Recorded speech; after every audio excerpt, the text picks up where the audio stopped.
Hello again. Welcome back to my channel. I'm about to film our prompts for June. But first of all, can I just say a fantastic congratulations to the Pirates for absolutely smashing May. I mean, we knocked them out of the water. It was just incredible. And not only that, because by now you will have watched the game, you will have seen that we've come right down the board. So if you haven't watched it, you need to get over there and watch it and then come back to this. You need to go and watch the June one because you see us playing the game and you see the incredible... We got to roll with the 8 dice or whatever it's called, which was brilliant. But I wasn't with Kimberly this time, so I got to like my pirate scarf, by the way. Pirate scarf. I think I'm coming off more as a fortune teller, but anyway, this is my pirate scarf, and there's my parrot up there. Look, he's sitting on the clock, and I've got the flags out because we won.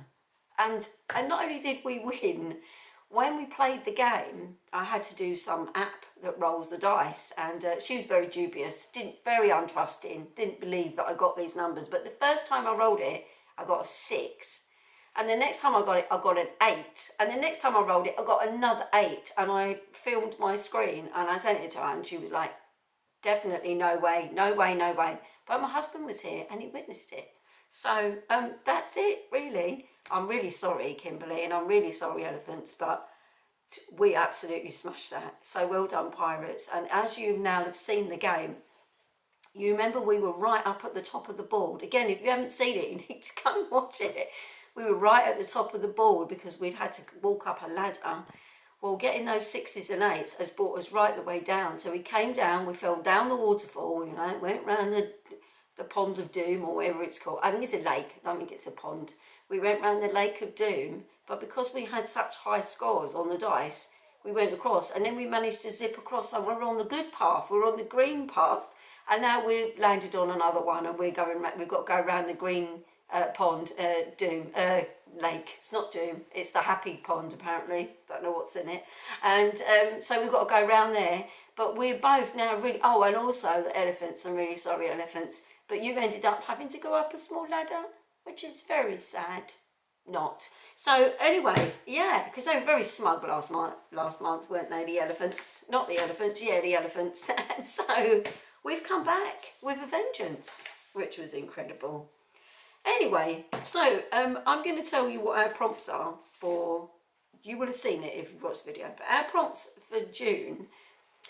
My pirate scarf is slipping, by the way. It's going to end up over my face. I was thinking, should I do that? But I don't think they do that today.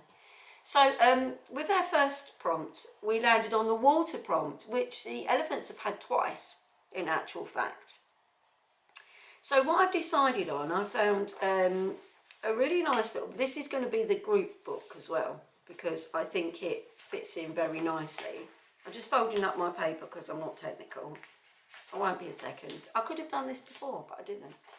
So this is our group book, remember, it's because it is only around 5 hours long, so not too bad. I don't know how many pages it is, but it's called The Ocean at the End of the Lane, and it is by Neil Gaiman. I hope you can see that because it's quite small. Yeah, so it's called The Ocean at the End of the Lane by Neil Gaiman. And it says here, this is what he remembered. This is what I've copied off of Google. This is what he remembers as he sits by the ocean at the end of the lane. A dead man on the back seat of a car. And warm milk at the farmhouse. An ancient little girl and an old woman who saw the moon being made. A beautiful housekeeper with a monstrous smile, and dark forces woken that were best left undisturbed. They are memories hard to believe, waiting at the edges of things, the recollections of a man who thought he was lost, but is now perhaps remembering a time when he was saved.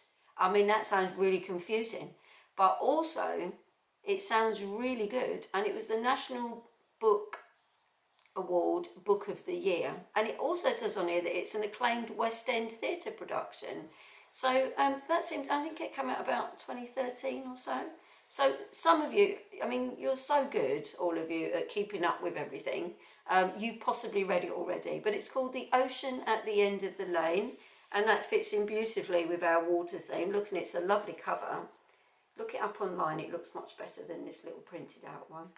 And it's by Neil Gaiman, and that is, if you read that one with us this month, you'll give us 5 points. So maybe if you've read it before, maybe 10 years ago, maybe you wouldn't mind a reread, and then we can smash it again. So anyway, that's the first one. Now the second prompt we landed on, because now we had to go around the Luke of Doom. Okay, I've turned Scottish. I don't know when that happened. And it's a second chance author. Now, I like most authors, to be honest. There's one or two that I probably wouldn't read again, particularly people that write books about pirates. I've gone a bit off of those. But so Matt Haig. Now I know Kimberly mentions Matt Haig, because the pair of us, we do struggle a bit with Matt Haig. And I think I've read one or two of his books, and I was like, oh, I can't. But anyway, I've come up with this one. Now this isn't actually a fiction. This is a book called The Comfort Book by Matt Haig. And it's a collection of essays that offer a sense of solace during difficult times. It includes personal anecdotes, quotes, and wisdom that remind us of the beauty and hope in life, which I think sometimes we all need. You know, we all paint on a little face that says, oh yeah, people say, how are you? You go, oh yeah, I'm fine. When you're not. We all do that. I do that a lot, especially with my customers. Because it's easier to just say, I'm fine, even if you don't feel fine. So something like this called The Comfort Book sounds quite nice. So I'm hoping that Matt Haig doesn't let me down, and this actually is quite a reassuring, comforting book, like it says. So yeah, that's our second one. Now, so you've got to find a second choice, second chance author, someone that you maybe weren't that keen on. Have a little look back, see what you've read recently, and then go off and have a look. Because what I discovered actually with the Marian Keyes books, her first one about the Walsh sisters was called Watermelon, and I really, really liked it. But I loved the second book even more. So although I liked Marian Keyes' first book, I loved the second book. So it can sometimes be that you read a first book, someone, you know, an author's first book, and of course, as time goes on, people get better at the craft, no matter what the craft is, you know, whether it be dancing or whatever it is, that, you know, the more they practice, the better they get. So maybe somebody that you weren't 100% sure on, maybe go and find one of their later works and see what you think and give it a little read. Okay, now our third prompt, you're not going to believe it, is water. Oh, because we ended up on the other lake, going around the other pond, we've come up with another water prompt. Now these are not necessarily good or bad. I mean, it's just that's where they are before you have to go around, you know, either the difficult lake or the easy one.